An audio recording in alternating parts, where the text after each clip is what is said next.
With you, I can be sad with you.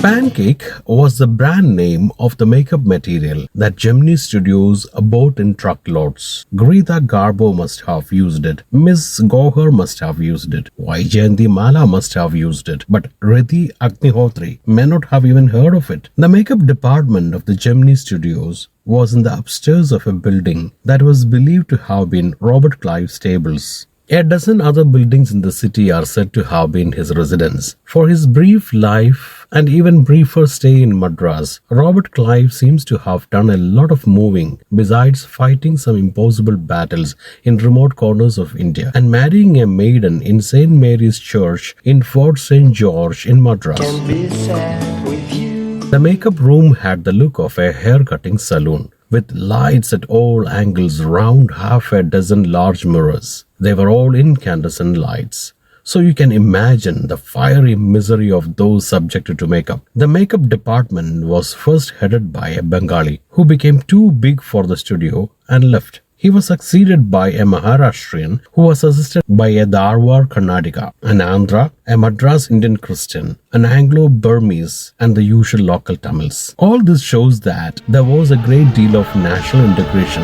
long before AAR and Doordarshan began broadcasting programs on national integration. This gang of nationally integrated makeup men could turn any decent-looking person into a hideous crimson-hued monster with the help of truckloads of pancake and a number of other locally made potions and lotions.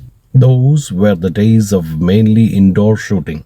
I suppose the sets and the studio lights needed the girls and boys to be made to look ugly in order to look presentable in the movie. A strict hierarchy was maintained in the makeup department. The chief makeup man made the chief actors and actresses ugly. His senior assistant, the second hero and the heroine. The junior assistant, the main comedian, and so forth. The players who played the crowd were the responsibility of the office boy. Even the makeup department of the Gemini studio had an office boy. On the days when there was a crowd shooting, you could see him mixing his paint in a giant vessel and slapping it on crowd players. The idea was to close every pore on the surface of the face in the process of applying makeup. He wasn't exactly a boy. He was in his early 40s, having entered the studios years ago in the hope of becoming a star actor or a top screenwriter, director, or lyrics writer. He was a bit of a poet. In those days, I worked in a cubicle, two whole sides of which were French windows. I didn't know at that time they were called French windows. Seeing me sitting at my desk,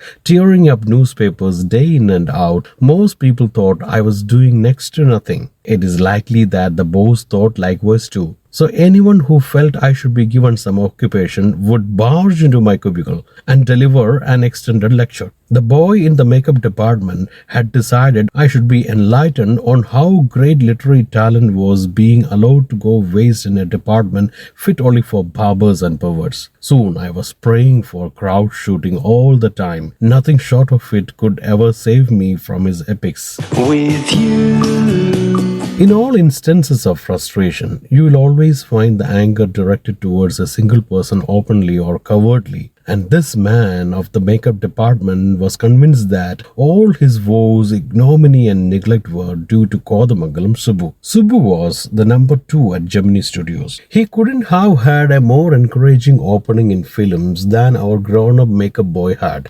On the contrary, he must have had to face more uncertain and difficult times. For when he began his career, there were no firmly established film producing companies or studios. Even in the matter of education, especially formal education, Subbu couldn't have had an appreciable lead over our boy. But by virtue of being born a Brahmin, a virtue indeed, he must have had exposure to more affluent situations and people. He had the ability to look cheerful at all times, even after having had a hand in a flop film. He always had work for somebody. He could never do things on his own. But his sense of loyalty made him identify himself with his principal completely and turned his entire creativity to his principal's advantage. He was tailor-made for films. Here was a man who could be inspired when commanded. The rat fights the tigress underwater and kills her but takes pity on the cubs and tends him lovingly. I don't know how to do the scene, the producer would say. and Subbu would come out with 4 ways of the rat pouring affection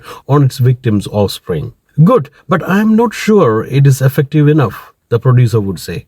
And in a minute, Subbu would come out with 14 more alternatives. Film making must have been and was so easy with a man like Subbu around. And if ever there was a man who gave direction and definition to Gemini Studios during its golden years, it was Subbu. With you, I can be Subbu had a separate identity as a poet, and though he was certainly capable of more complex and higher forms, he deliberately chose to address his poetry to the masses.